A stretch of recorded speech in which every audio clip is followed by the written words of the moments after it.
kehilangan hal besar kalau kita menghilangkan DPR ini ya. Yang perlu diperbaiki adalah Kalau dipikir-pikir Lus, lagi rame banget nih demo-demo dari kemarin untuk membubarkan DPR. Sebenarnya DPR tuh bisa dibubarin apa enggak sih? DPR bisa dibubarin apa enggak? Kalau kita ngomongin sekarang ya, di Indonesia ini, idealnya itu nggak bisa dibubarin DPR. Karena kita menganut sistem presidensial gitu. Jadi di sistem presidensial ini kan kekuasaan ada eksekutif, legislatif, sama ada yudikatif gitu. Oke. Dan di sistem yang kita ini semua ketiga kekuasaan ini tuh seimbang. Jadi nggak ada yang di atas, nggak ada yang di bawah, dan dia seimbang gitu dibanggannya gitu. Nah, kita butuh ketiga kekuasaan ini. Ketika legislatif ini nggak ada, berarti ada fungsi yang nggak bisa dilakuin. Oke. Kayak misal, berarti pembuatan undang-undang nggak ada lagi. Karena yang melakukan kan DPR, ya, harusnya. legislatif ini. Pembuatan undang-undang nggak ada lagi tuh. Terus pengesahan anggaran APBN itu nggak ada lagi karena yang melakukan si ini gitu, si DPR ini. Terus pengawasan terhadap lembaga lain termasuk yang paling krusial adalah ke eksekutif ini nggak akan dilakuin lagi. Menjalankan tugas pengawasan secara konstitusional, objektif, kritis dan bertanggung jawab. Maka apabila terdapat pembantu Bapak Presiden yang tidak menunjukkan kinerja sebagaimana yang diharapkan dalam menjalankan visi dan kebijakan Presiden, maka dengan segala hormat, izinkanlah kami Bapak Presiden untuk menyampaikan teguran politik secara terbuka, konstruktif, konstitusional. Itu efeknya seperti apa? Apakah efeknya krusial atau sangat besar, atau sebenarnya nggak berefek kalau emang ini fungsi ini nggak ada? Balik lagi kalau kita waktu masa lalu, waktu setelah kita merdeka, habis itu Soekarno membubarkan DPR atau konstituante juga, dia bubarin DPR, terus dia itu membuat DPR yang dia pilih sendiri gitu loh, DPR GR namanya, DPR gotong royong, dia pilih sendiri. Habis itu terjadi apa? Terjadi penyimpangan karena terjadilah demokrasi terpimpin gitu. Dan apa yang terjadi waktu itu, kebijakannya nggak ada yang ngawasin dan lain-lain kan? Kayak berarti Gak ada yang nentang ya? Ya, Jadi kayak apapun yang diomongin sama si Soekarno ini pasti mereka otomatis kayak setuju-setuju aja. Iya betul. Dan itu nggak ada pengawasan kayak gitu. Dulu kita kan banyak tuh kebijakannya banyak kan politik doang sama melakukan konfrontasi ke pihak-pihak lain gitu. Misal kayak Gajah Malaysia atau poros Jakarta, Peking, Pyongyang gitu-gitu. Nah, dan juga yang paling krusial adalah itu yang tadi demokrasi terpimpin dan pengangkatan Soekarno sebagai presiden seumur hidup.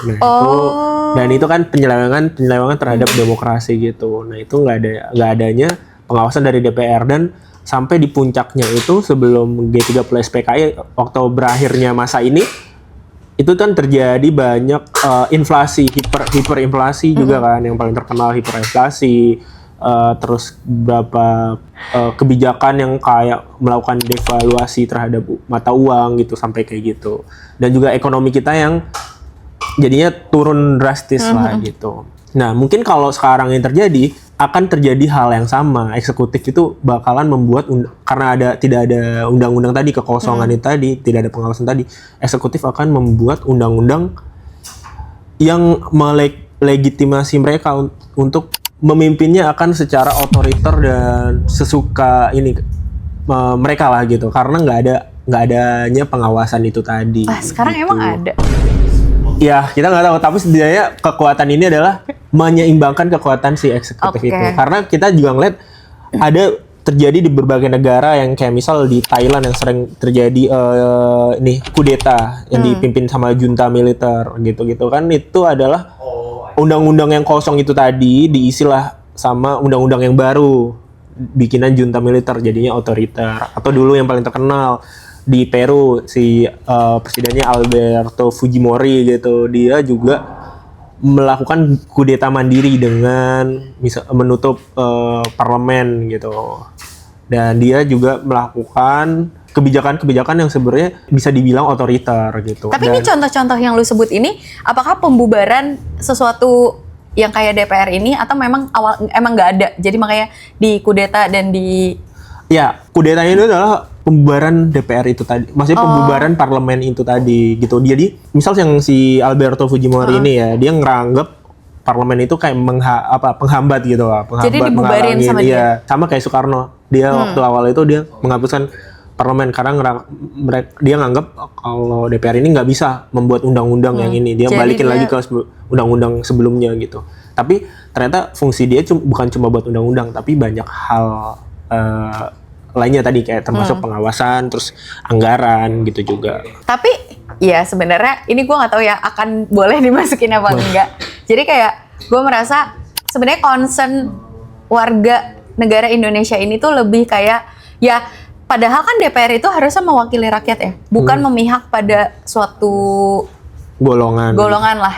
Tapi mereka udah nggak menjalankan tugas itu dengan baik gitu. Jadi kayak apapun yang mereka lakukan itu tuh udah nggak mewakilkan rakyat. Bukan untuk kepentingan mesejahterakan rakyat, tapi untuk lebih kayak kepentingan pribadi, kepentingan golongan tertentu, kepentingan ya mungkin petinggi atau apa gitu. Jadi kayak sebenarnya berarti bukan DPR-nya yang harus dibubarkan, tapi orangnya diganti nggak sih? Betul.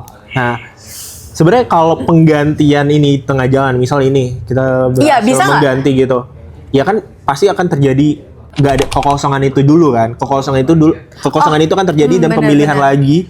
Selama kekosongan itu kita pasti akan banyak yang dirugikan kayak misal kerusuhan dulu kan, dan hal-hal yang lain lah, penurunan ekonomi dan lain itu bakal akan terefek ya. Dan pandangan internasional kita juga akan ada efeknya lah ke situ. Nah, itu kan harga yang harus dibayar sih untuk mengganti ini gitu di tengah jalan ini. Ya, kita harus melewati kontraksi itu dulu.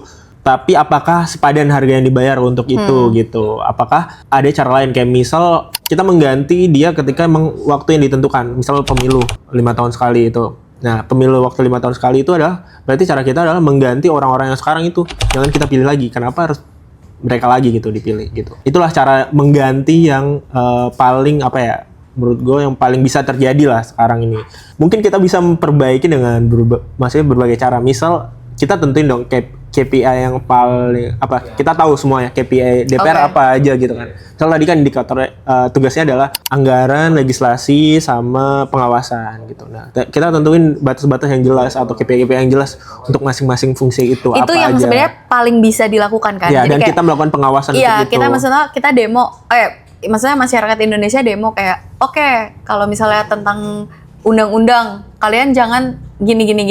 Mungkin undang-undang misal kita ada target undang-undang setiap tahun dibahas harus berapa gitu, harus yang berhasil disahkan berapa, dan nggak hanya kuantiti aja undang-undang disahkan, tapi undang-undang yang disahkan ini bisa diukur dampaknya, bisa diukur apakah undang-undang ini berjalannya lurus, kayak misal nggak tumpang tindih dengan undang-undang lain atau apa, jadi pelaksanaannya tuh benar gitu. Nggak ada, itu yang tidak terlihat sekarang. Betul. Justru malah kayak mereka sangat melenceng. Nah, itu melenceng. Dan sebenarnya yang menjadi masalah ini makin up lagi adalah kayak misal anggaran kayak misal mereka dikasih anggaran yang cukup tinggi gitu. Sebelumnya aja padahal udah tinggi ya. Nah, sini ditambah lagi. Nah, misal kita ngeliat kondisi Indonesia atau masyarakat Indonesia yang lain, misal gaji masyarakat Indonesia yang masih cukup rendah gitu, untuk melihat gaji DPR pasti akan ngerasa nggak adil.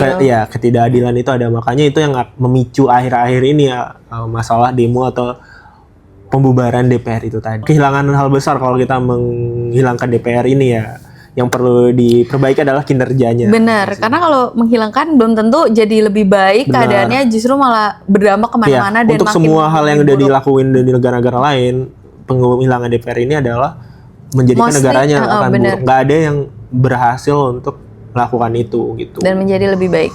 Betul. Nah, jadi kalau misalnya pertanyaannya, apakah si DPR ini bisa dibubarin atau enggak? Sebenarnya jawabannya tuh nggak bisa, karena dia punya peran penting dalam presidensial di setiap negara, bukan cuma di Indonesia ya, gitu. Jadi mungkin kalau misalnya dari kasus kita yang sekarang ini lebih ke meningkatkan kinerja si orang-orang yang bekerja di DPR ini dibanding membubarkan DPR-nya. Begitu. Jadi kalau misalnya kalian ada pendapat lain atau misalnya mau berdebat mengenai saran yang kita bahas di video ini, bisa tulis di kolom komen. Jangan lupa like, comment, subscribe, dan bye.